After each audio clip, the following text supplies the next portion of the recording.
Get started? These blinding lights, so okay, yeah. Welcome to the next session in what I think is turning out to be a really fantastic day about esports, and I think Frank and Pat deserve tremendous credit for curating today because I don't know about you, but I think we're hearing from some of the most interesting folks so far who are doing really fantastic dynamic stuff. And I think for me, so I've been studying esports for a while now, and for me one of the most exciting things about what we've been hearing so far is how much it's getting away from just kind of the mainstream hype conversations and really digging into what's happening in the grassroots and how organizations are working through this stuff. So I'm really excited about today. So thanks to Frank and Pat for curating today. My name is T.L. Taylor. I'm a sociologist. I'm an academic. I'm a professor at MIT. I've written a few books, one of which was on esports, came out in 2012.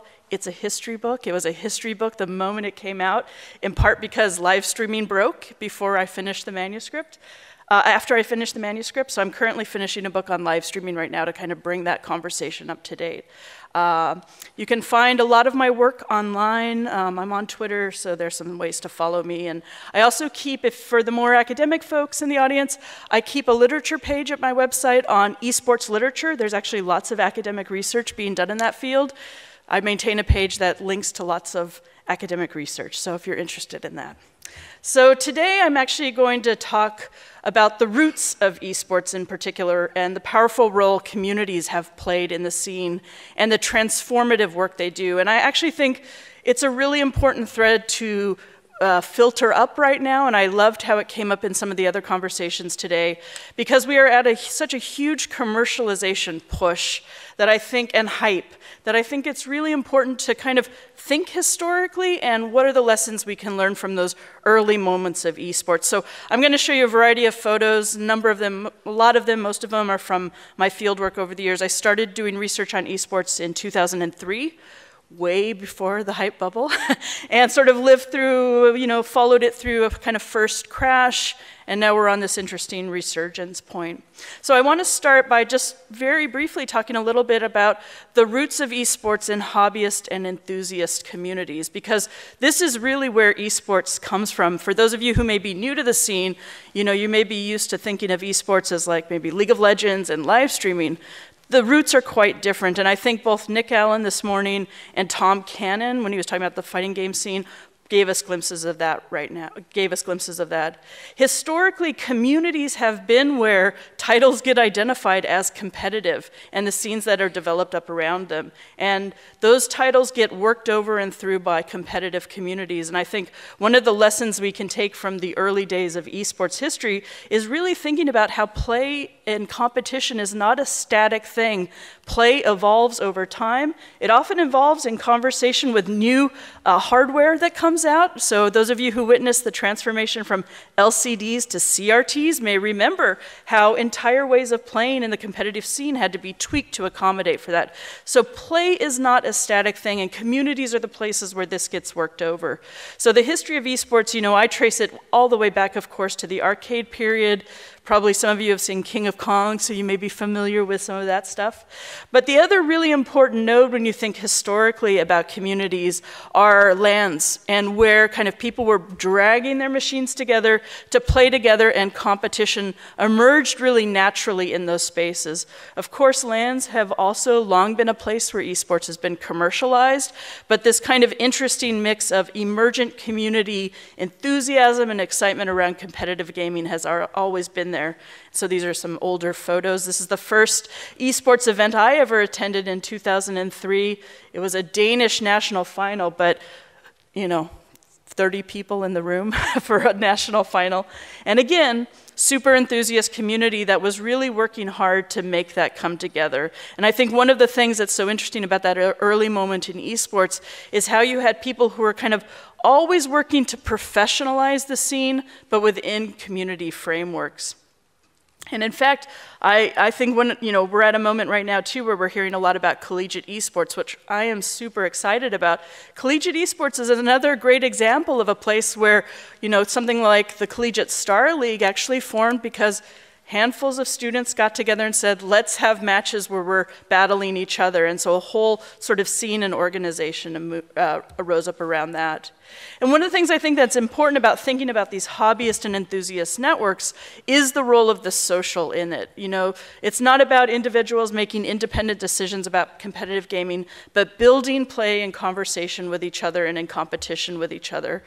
And I think, you know, one of the things that's interesting right now is I know I have, over the last few years, certainly had, you know, random game developers come up and say like, oh, why don't we turn X into a pro game or X into esports? And I'm like, well, that's a good ambition, but do the communities want that title? And communities are really good at sussing out whether or not a title is going to be good for competitive play and in what ways.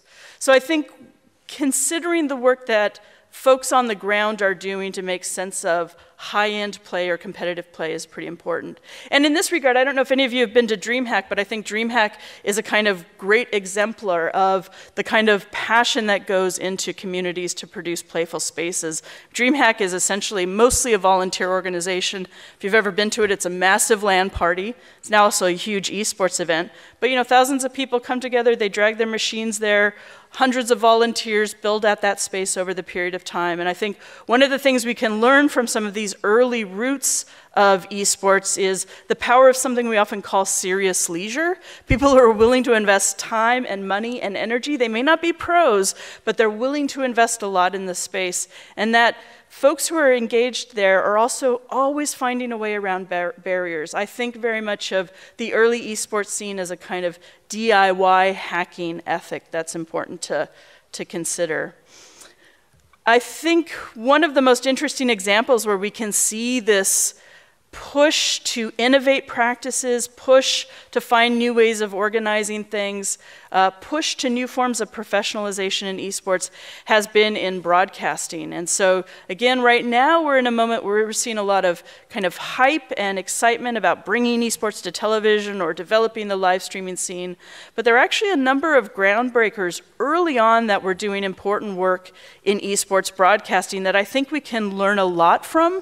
We can learn a lot from the attempts that they've made along the way, the kinds of practices they've been engaged in. So this is a picture of Paul Chalonier, maybe some of you know him, Red Eye. He's a longtime esports broadcaster. This is when I met him at DreamHack in 2006. And in 2006 at DreamHack, this was the only media esports thing happening. Paul was set up with a laptop and was audio broadcasting. And I think some of these early broadcasters were an interesting testament to people just taking whatever tools were at hand and trying to make something more of it. So at the time it was things like shoutcasting. Do we have audio? Can I broadcast over an audio feed something that's happening in the game? And when you look at the kinds of work they were doing then, again, 2006, 2007, dragging together machines, trying to figure out how do we create media production in this space. And these were passionate, kind of committed folks. They were not only creating jobs, but creating services that I think we're now building on and extending.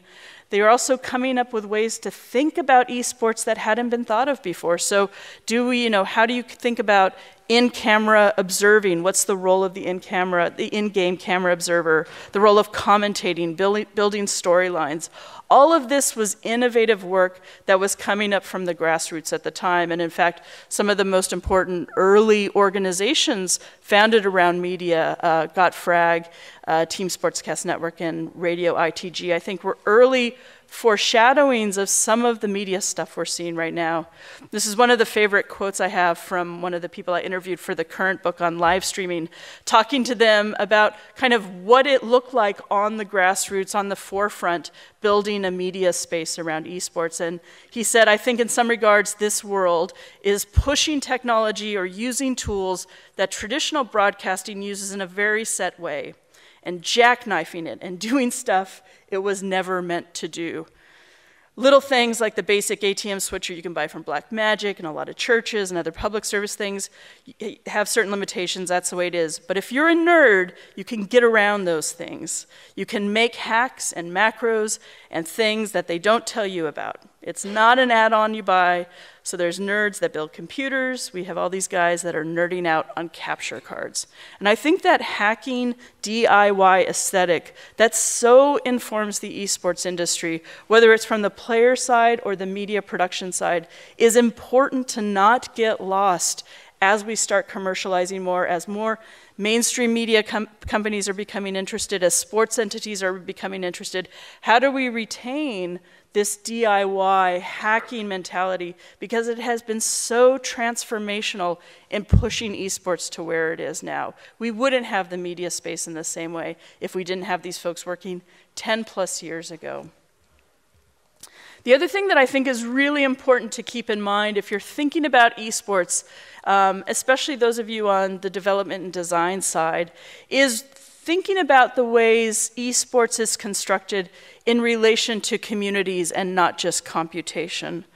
Computation is a really important component of esports, but humans and communities lend a very powerful, have a very powerful role in constructing what the digital playing field is. And I think one of the things that's hard for developers sometimes is that they overly privilege designed systems. And sort of imagine that the game off the shelf or the machine can take care a lot of the messy work. So this is, and I love him, I don't think he's here, I love him dearly, Ernest Adams and his colleague, talking about video games do not require written rules, but the machine implements and enforces them for the players. The computer is the thing that sets the boundaries. And as a sociologist, you may guess that my pitch after many years of studying competitive communities is this is not at all how it works. And in fact, it was one of the funny things, the first work I did, my first book was on MMOs, and I saw a lot of this emergent and iterative behavior in the MMO space. And when I started turning to esports, a couple people would say to me, maybe though the stakes are so high in esports, things will get formalized more in the machine. Maybe the computer, the system will lock it down a little bit more because the stakes will be so high. In fact, that wasn't the case at all. And then when you look at esports communities, they are regularly debating, tweaking, iterating the conditions of play with an eye towards skill, virtuosity, and even aesthetics. What counts as beautiful play sometimes matters. So this means that if you actually sort of start looking at competitive communities in practice, what you see are lots of conversations over things like maps, characters that can be used or can't be used, cards that work well or don't, weapons, the number of rounds, configuration settings, mods, exploits, bug use, moves that are preferred or not preferred. What kind of gets validated as legitimate, skillful, virtuosic play?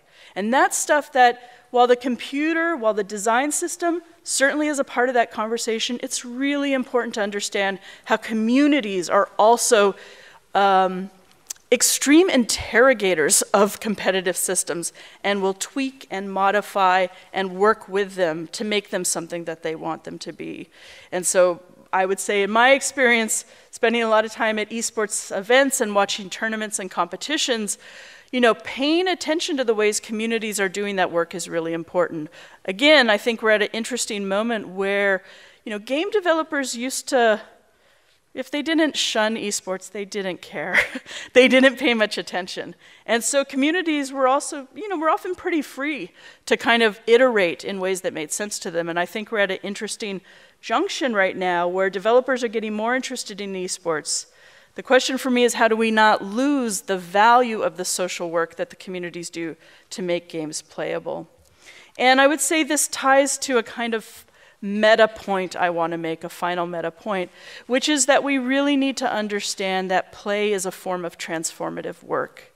It's not simply that players, including professional players, including esports players, take a system as given. In fact, transformation, if you think about it legally, means things like adding new expression or meaning, or producing value by creating new information, new aesthetics, new insights and understandings. And what I want to argue to you is that games and esports are always doing that. And I think that raises the bar both for designers and how they're thinking about what they're building, but also for us culturally and what we understand esports can be. It's not just rules that players are debating, but they're also making decisions all the time about preferred modes of play, what's aesthetically pleasing. I remember once a long time ago talking to Counter-Strike players about a move that was typically prohibited in tournaments, the duck jump, and asking them why that was prohibited. And time and again they would say, it's ugly. It doesn't really look good. It doesn't have a feel of like skillful play. That's a really nuanced assessment of what virtuosic play can and should be. And I think for designers, there's an interesting challenge there about how do you kind of put out artifacts into the world and let them still be iterated by communities. So this close connection, I think, between communities and their competitive artifacts is something that we risk losing sight of if we think too narrowly about things like intellectual property. So in fact, competitive communities have been powerful developers of some of the most important spaces in the scene. A very long-standing, hugely popular map in Counter-Strike, Dust, goes back to a modding community. And in fact, Counter-Strike itself has its roots in modding. Dota, which we now take for granted as a title and a genre, again, has its roots in the modding community. And then there's also really fascinating projects like Project M, where players are trying to, again, weave together iterations of other games to present, to have a space to do the kind of play that they find most competitively satisfying. Now, the risk with talking about transformative play and transformative work, of course, is that we also have a climate of very narrow intellectual property boundaries. And in the MMO period, we saw skirmishes around IP, for example, when players would say things like, well, I own my avatar, shouldn't I be allowed to sell it on eBay? And companies got very nervous about that. I think we're entering a new period around intellectual property debates where it's often third parties and not individuals. So it's game developers and third-party organizations who feel they also have a stake. My call today, my challenge to you, especially if you're developers and designers, is how do we think about a much more robust and nuanced understanding of the role of communities and IP that understands it's sort of a co-creative process between the two. Of course, game developers, you pick your favorite game, you can go and find the guidelines in terms of service and use that guides using those. Again, they're often about non-commercialism or content regulation. I think generally they're too narrow an intellectual property frame for the transformative work that we're seeing in these spaces. And, as I mentioned, I'm working now to update the esports book to take into account live streaming, and I think when you start looking at the impact live streaming has had, and I don't just mean the big tournaments, I mean everyday people broadcasting their play, transforming private play into public entertainment. This question of, co-creation, who owns what is really important, but you can also just, quite frankly, watch on the ground people iterate strategies, communities produce preferred modes of play together collectively. So I'll leave on one very big meta, which is I actually think my call is broad because it's not just a kind of quirky design question or a thing about development. I really think we need to understand esports as cultural products with real stakes. They matter to the culture. And that means we have to take them seriously as transformative spaces, that they're not owned by any one person, that communities play a powerful role in constructing what they want their play to be. And I think if you're interested in understanding how to make a esports space that is actually going to be vibrant, you'll be thinking about communities and iteration from the get-go. All right, I'll end there. Thanks.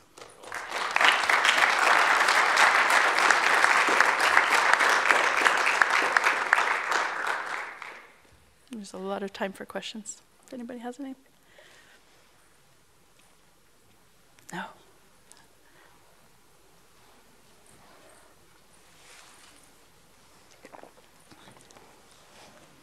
Thank you. Just a quick question about where do you see speedrunning fitting into all of this and the sort of growth in that area? Yeah, I think speedrunning is fantastic. Again, it's one of those things, there's a history, right, to it, but it's another great example of people taking the bounds of the system and pushing them to their limits and exploring what they can do. And I think it's really fascinating to see what the way speedrunning has garnered now an audience through live streaming and a spectatorship where people are participating in that form of play. And of course, depending on if it's utilizing glitchiness too, you know, designers, I mean, not all, but some designers can be very precious about their objects, and I think there's something quite lovely when players go in and kind of push and play in ways that weren't always intended. So I don't know if that gets at what you're... Hi, I'm Sam Ellsburn, a student. So one of the things that I think about mostly with competitive games is sort of the morbid reality that depending on how a developer might change either a certain mechanic or take away a skill from a certain character, that might ruin like a professional esports player career, either because they can't either compete anymore or they just aren't as viable as another player. So I just want to know what is your thought on that? Yeah, no, I think it's a great point. And we, of course, see this happen all the time when developers roll out patches that the community isn't prepared for, sometimes right before a tournament. So you're right. I mean, in some ways, it's a very precarious playing field. Of course, it's worth keeping in mind that in traditional sports, equipment also changes and can change the shape of play. But I think one of the key things there is that especially as developers decide that they want to be more involved in esports, that they have to be sensitive for the ways those ripple effects kind of work through the community. All right. Thank you. Yeah. Thanks. It was a great talk. I really liked the line as well about thinking about sort of beautiful play as that act of creativity. And I wanted to ask you, you kind of said in regards to sort of legal frameworks that you perhaps perceived some of the, I'm assuming some of the larger commercial companies as being a little bit too restrictive, but the need for companies and for competitive esports to come out of those creative and that history of modern communities. Do you perceive, I guess, sort of a lot of the large heavyweights in that space at the moment to be too restrictive with their games and how tenable that situation might be? But if so or if not, where are the spaces you might see other sort of titles coming from? So my feeling right now when it comes to the IP stuff in games is that developers are generally happy if people tinker as long as it's non-commercial and or doesn't affect the brand. And I think both of those are insufficient models for cultural production. So I both think people have a right to make money off of remix, reuse, that is the work of culture, right? We are always working over artifacts. And that if you really want to take games seriously as a cultural product or a sports product, that you can't always control the brand. So I think the battles around this we're probably much more likely to see them through the live streaming stuff that's happening. But yeah, I would like to see co-creative models really flourish a lot more than they do right now. Hi, thank you for the talk. It's nice to hear from like academic background. And I'm checking your website right now. It's a podcast and everything. It's very interesting. My question is, how do you, like, what do you think eSport is? Like, for me, right, I do competitive gaming. Is it for glory that you're better than other people? And eSport, like now, there's a lot of money following around, so it got a lot of media attention. Is it for money? Is it for glory? Or like what you were saying, there's a social aspect for it. Is this for the bromance? So what do you think eSport is? All of the above and in different iterations. So I think that it can vary over the life of a player. I think it can vary over the context of a scene. So in my experience interviewing pro players over the years, at the root of it is a fundamental passion for not just competition, but getting and being better. It is the thing. It's the thing that when I did MMO work, I sort of distinguished power gamers, like the folks who are willing to fail and go over and over and over again, that fundamentally it's that. It's a thing I don't have. It's why I would give up after a handful of tries. But I think as people inhabit esports spaces, of course, you know, the fame, the glory, the satisfaction, that can all play a role. But fundamentally, at the root, I think it is something about this, usually a deep passion for the game and a deep passion to keep getting better. And it's part of, you know, one of the earlier talks today, it may have been echoed in a couple of them. I think it's really important to think about the socialization process of an esports player. You don't just start as a pro, you know, and often the trajectory is, you know, you kind of start beating everybody in your friends and family network, and then maybe it's everybody in your town, and then maybe it's everybody at the local sort of level, regional level, and you keep going up. But I think that's often what drives folks. Thank you. Yeah. Oh, this is really hard. So, hi. I was just wondering, you were mentioning about, obviously now companies are sort of eyeing esports and their games as esports in that sort of, oh, maybe we should be doing more or getting more involved. Yeah. I was interested in which companies you think are doing that in healthy ways or in interesting ways, because, I mean, you know, you can just sort of throw a kind of, well, here's an API, do something, but yeah. Sorry. Yeah, that's a good question. I don't know that I have a name to name for you in that regard. I think there are companies who are trying to work, for example, with teams. So like the expert users become the teams and they solicit feedback.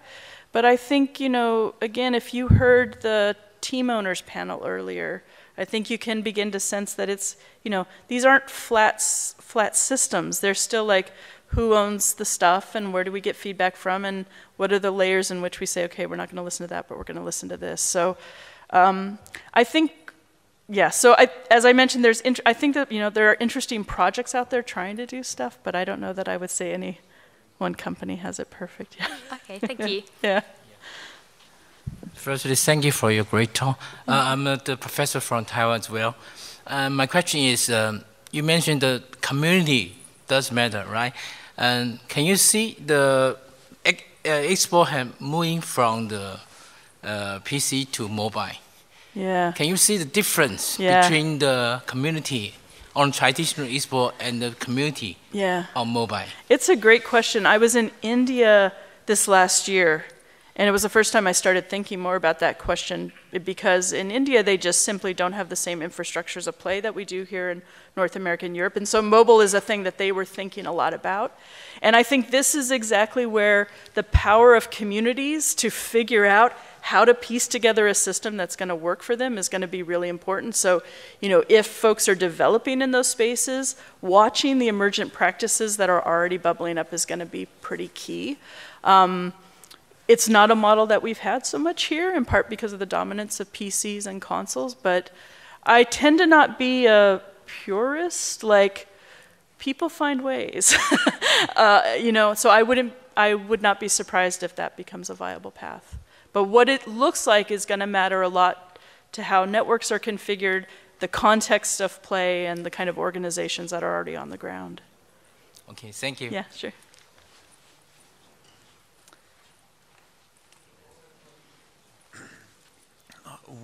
What do you think of fantasy leagues in the whole context of esports? Yeah, makes perfect sense to me, right? I mean, people love fantasy sports. It's a huge industry when it comes to traditional gaming. I think it makes perfect sense. Probably the most interesting thing right now is around the regulation of that stuff. The same way with like skins gambling, but it makes perfect sense to me. I think probably the trickier bit will be the churn issue in esports. So whereas in fantasy sports, people may be pretty assured that they have a player or a team that they're following year in and year out, or there's some fandom that's continuous, we know there's a lot of churn in esports, and that may be a trickier thing to have to navigate when it comes to fantasy stuff. All right, I think that's time, unless yep. Thank you all for coming. Stay for the remaining esports stuff. It'll be good. All right, thanks.